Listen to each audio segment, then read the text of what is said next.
Thank you so much for having me, and thank you all for being here. It's been a very inspiring 2 days. So for those of you that are wary and you're full of words, you might want to get horizontal. We're definitely going to get horizontal outside, so I don't mind if you change your position right now or move around a little bit. I really welcome that. So I invite you to notice what you're perceiving in this moment.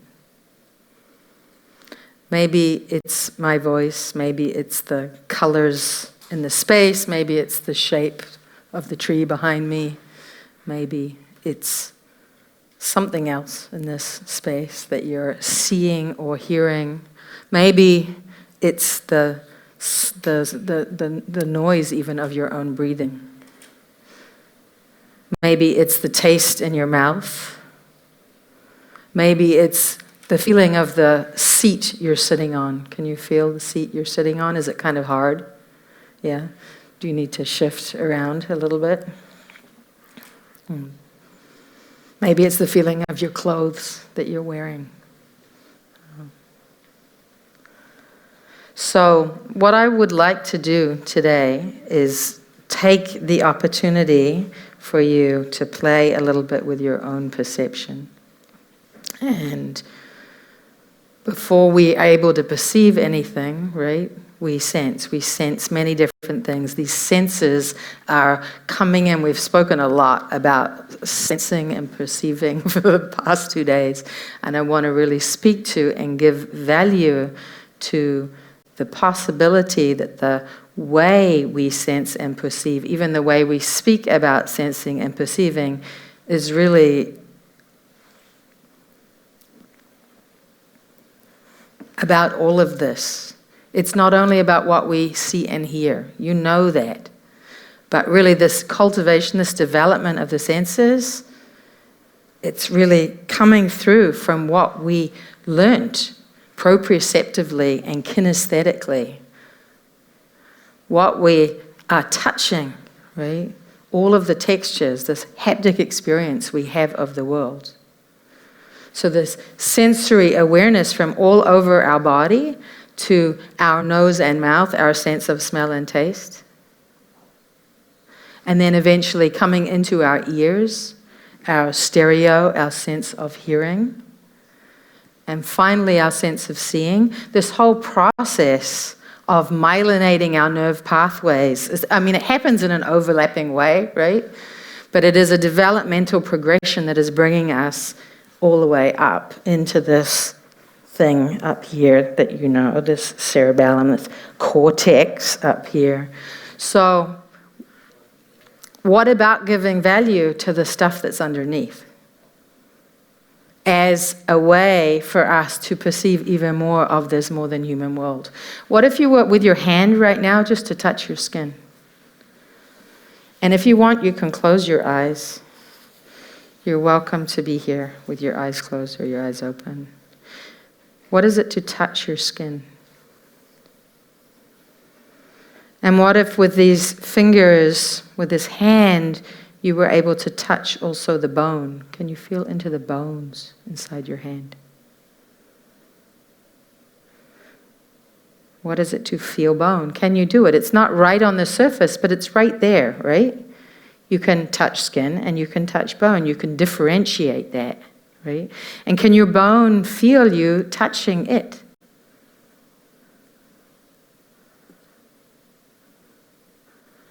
Yeah? This bone that is also full of blood, right? This muscle, this hand, these muscles and all of this sort of fluid, fleshy tissue. Can you touch that with your hand? Maybe you're touching your whole lower arm. Maybe you're working just down by your hand.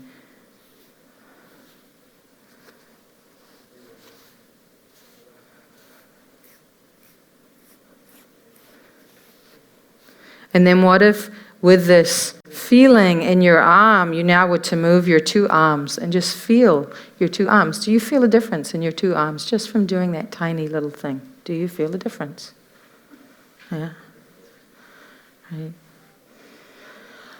Ah. And what if you were to bring your hands now to your lungs? Oh, some organs here under your bones. You can bring your hands wherever is comfortable for you. Your lungs are inside your ribs. Yeah, so you can touch your ribs wherever it's easy. Ah. And can you feel this dance of your breath, this movement?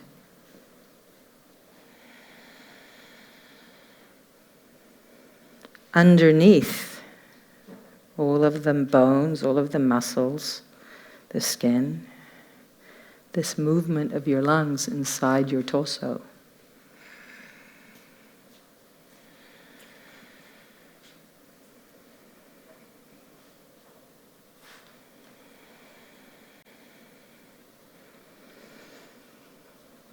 These lungs breathing, these lungs that are in a constant exchange with our world, we're, as David Abraham says, constantly interbreathing with every other organism on the planet.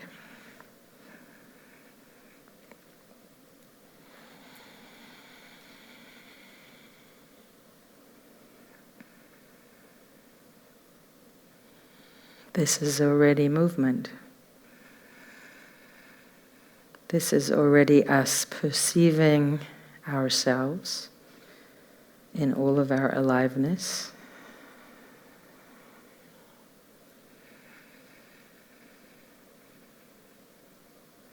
And these lungs are drawing oxygen into our blood. This blood is traveling into our heart all the way through all of our vessels, feeding all of our cells, 73 trillion cells all over our body, breathing.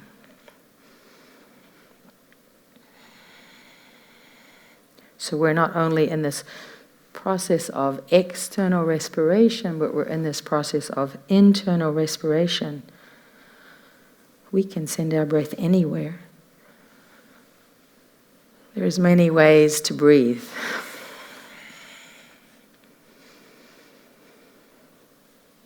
So I'm inviting you to breathe into your cells. What is it to come into cellular respiration? Feeling your aliveness everywhere. And that might be an invitation. If there's somewhere that's hurting on your body right now or sore, you could bring your hand there to that place.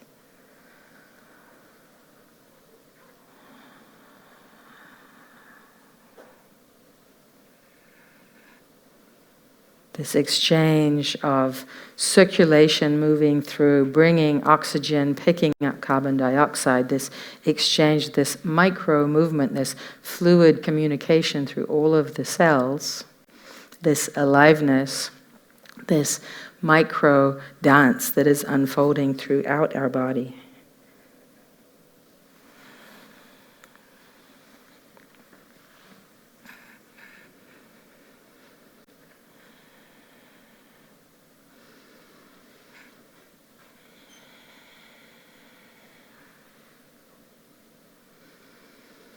So as I continue to talk, I invite you to breathe, however and wherever you would like to in your body.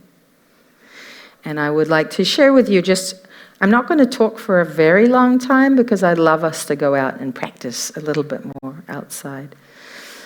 But I want to just talk a little bit about this process of this little taste you've now had of somatic practice and how this is feeding into my research. So I'm working on a research project which currently has a working title of Becoming Extinct, Forming and Unforming on a Damaged Planet. And this research is really looking at how tools from dance and somatics and choreography can support our collective evolution at this moment of planetary crisis.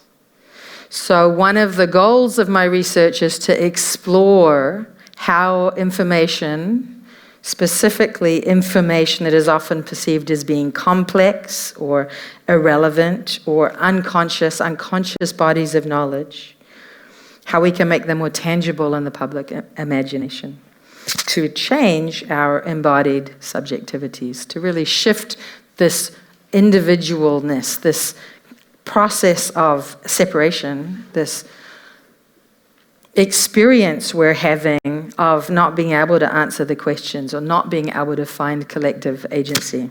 Sorry, I keep hitting my mic. So I want to just, for those of you that are not familiar with somatics, I just want to say a few things about somatics and then specifically about the kind of somatic work I do. So somatics is really this experience of living in a body. It's a relational practice, and at its heart, it is also an ecological practice. It's really one of weaving webs of connection.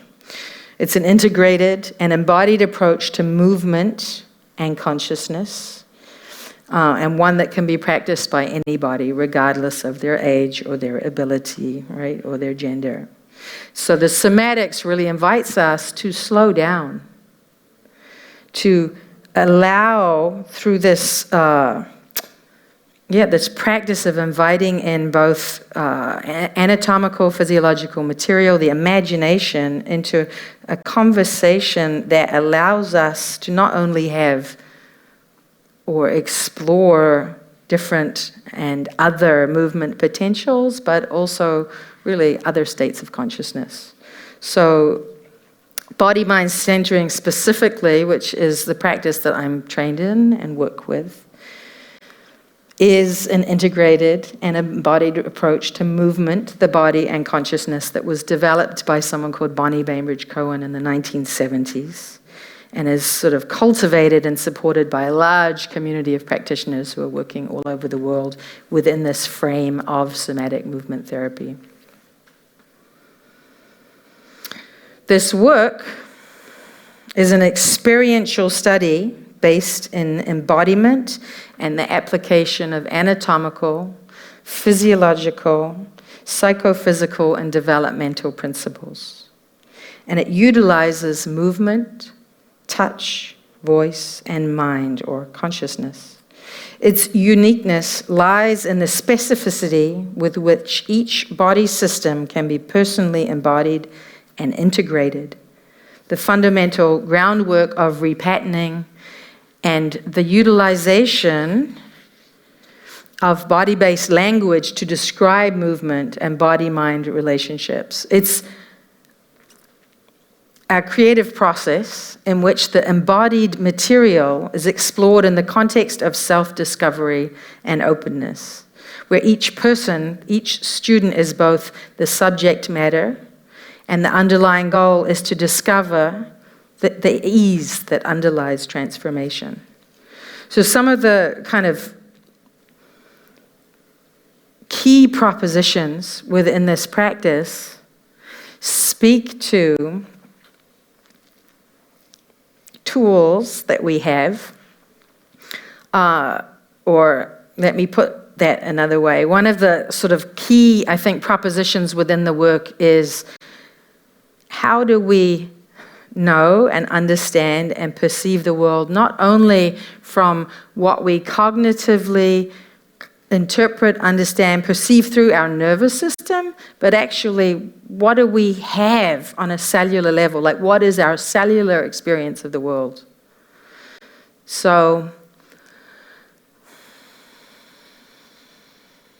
this is really an invitation to kind of reorient this hierarchy in a way of the senses, to reorient this hierarchy around all the language about what the nervous system is, to understand that experience happens in the cells first, that our cells, our body, our cellular processes of communication exist and existed before we even had a nervous system. So as an embryo, as we were growing, right, we built a nervous system because we needed to, but it was really one of the last body systems within that 8-week period of growing ourselves a body that comes into line. So all this intelligence is already there, right? All these emergent properties of our tissue, of our cells and our tissues underlying the capacity to even build a nervous system. Because we're getting bigger, we need to pattern and have more efficient ways of moving ourselves as a body.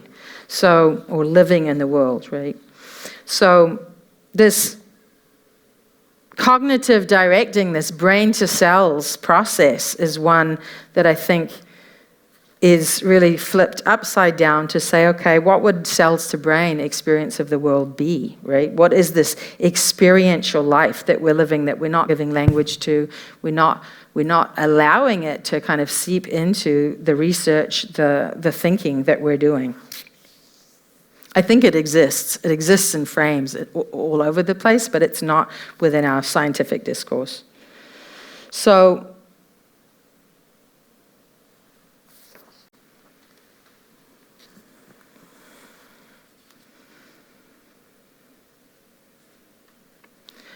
one of the things that I would like to speak to is that cells themselves are already moving, cells themselves are already sensing, cells themselves are already perceiving. Yeah. Cells are vibrating and resonating. This inner cellular experience, this ongoing process of engagement, relationship, multiplicity that is unfolding in our bodies is one of enormous potential, I think, in terms of re-looking at how we live on this planet. So maybe what I want to speak to specifically is just a couple of projects that I'm working on, and talk a bit more about how this work is feeding into those projects. So within the body-mind centering work, it's really a process of picking up the materials of anatomy and physiology, but figuring out how to touch into how to move from all these different tissues in our body. And how do we do that? And how does that transform our consciousness? Yeah. And what the sort of vital potential of that is. And one of the things that is sort of radically shifting, I think, in the last 20 years and has really impacted the research that's happening specifically in body-mind centering is the embryology work. And that has to do with all of the new technology in a sense of what we're able to see and what we're understanding is happening as a kind of embryological process. So maybe just to say that within my research, this process of embryogenesis and also this process of death, death and dying, or dying and decomposing, are two things that I'm currently working on within my work. And maybe you could bring up the first image for me, and I put the controller somewhere. There it is. Okay, great, awesome. So I just want to talk about this project called A Collection of Fluid Spaces, which I've been working on in the Medical Museum in Oslo, which is part of a larger technical museum. And they've just renovated the galleries and made these new medical gallery spaces. And so this is a project that's been unfolding for maybe 5 or 6 years, where the dancers, we've been working on understanding embodied embryology, or learning what we can about embodied embryology. And of course, it's an encyclopedic area of research. So within the frame of our research, we've built a larger project that has unfolded within this context of the museum.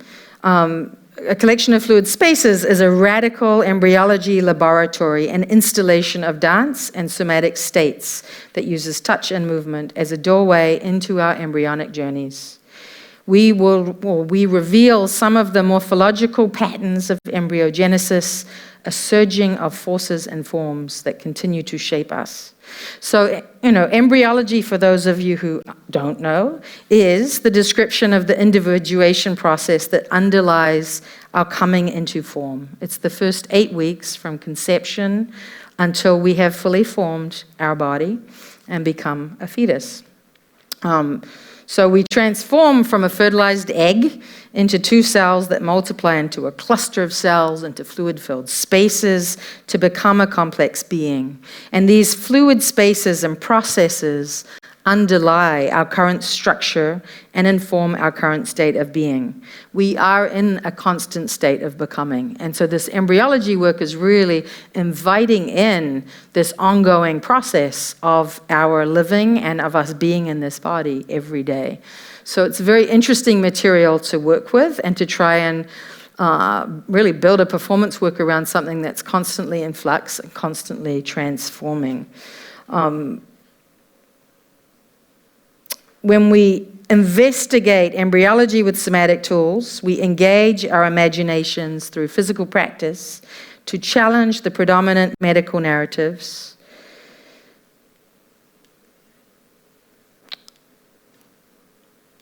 We focus on our own embodied embryological experience, and we learn something from the gestalt of an embryo, a manifestation of a being in its wholeness, rather than its individual DNA and cells. So I'm just sharing some of the images. And so this process in the work really also brought in the relationship between moving and the forming of language.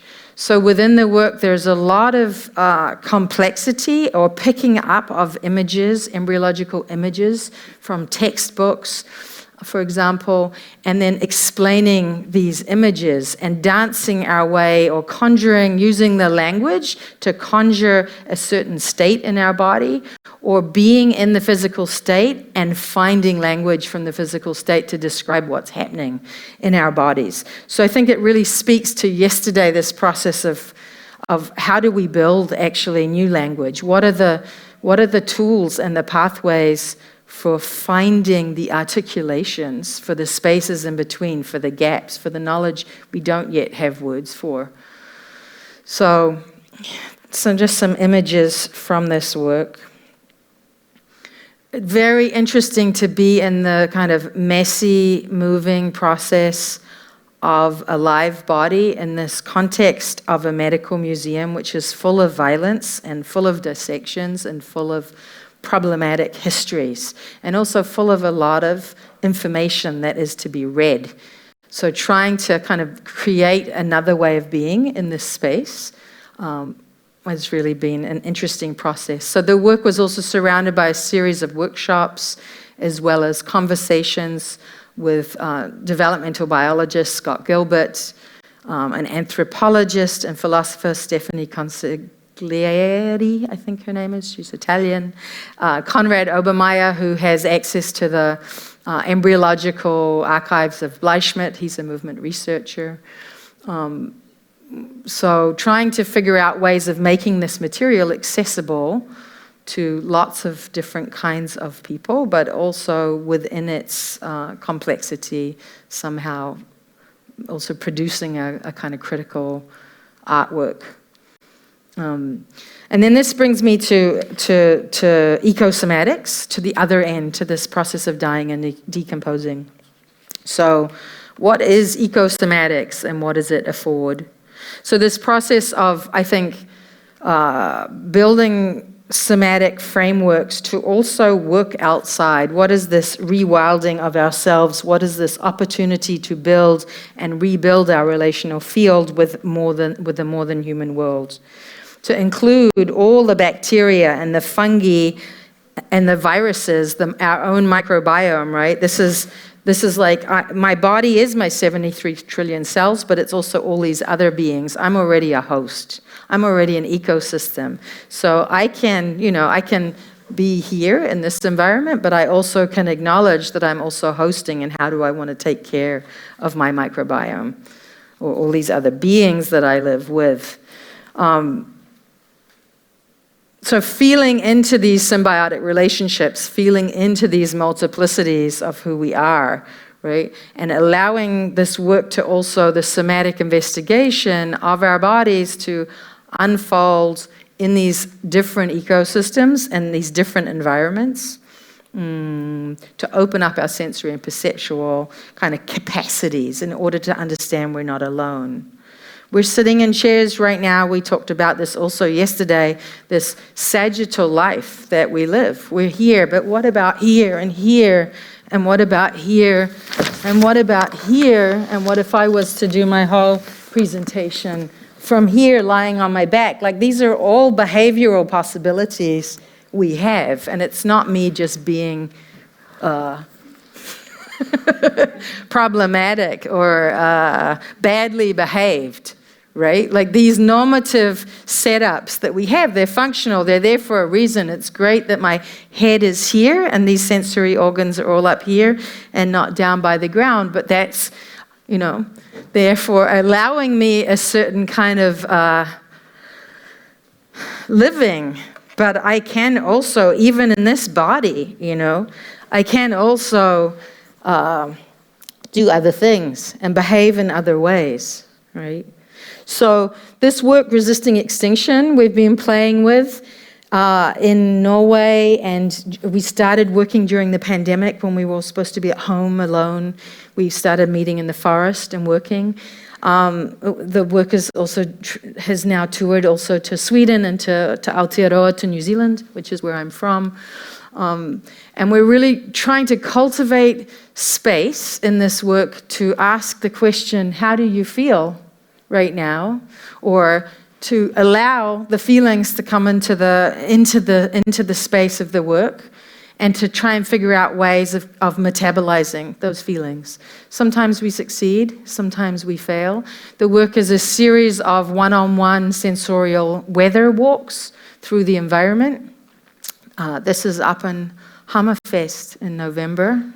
That was a blast. The work is also addresses the way we audience and the way we kind of situate. These works are so also like, or sorry, not these works, these photos are also very people-oriented. So I just want to acknowledge that too.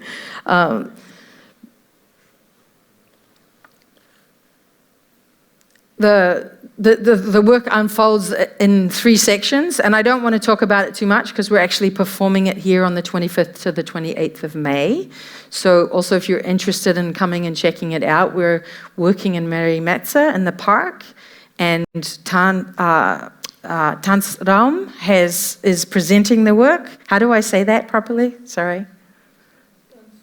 Danceroom, thank you, is presenting the work. So it's very limited because the work involves one-on-one performances or small group audience situations. So it's important to book in advance if you'd like to come and be with us in the forest in this space. What else? I don't want to say too much maybe about it, other than, again, this work is really working in this space between movement and kind of conjuring language and imagination and exploring alternative behaviors together. Inviting in these pauses or gaps, inviting in the monsters, inviting in, you know, really what is life in the creases, but also what is possible together. So I think that might be enough words for now. I just want to remark on this one photo, because it's such a lovely moment, that Amit was lying down on the ground, and Claire, who was the audience member, said to him, "One person looks like an accident, but 2 people looks intentional." So she joined him on the ground. So this is an immersive work, and you can come and just literally walk, or you can come and really be kind of swept and pulled in. So I'm really interested, I think, in how these somatic practices can be used as tools right now to deal with complexity, to deal with really taking the thinking and all of the ideas into our body to come up with different possibilities for how we want to be here. And that's essentially what we're now going to practice outside. So let me put this down. And great. So for those of you that would like to join, we're going to share a dying and decomposing practice outside in the trees. And so we're going to be sitting or lying down on the ground for about half an hour. If you don't want to practice, that's totally fine. Or if you decide to come and then you change your mind and you leave, that's also totally fine.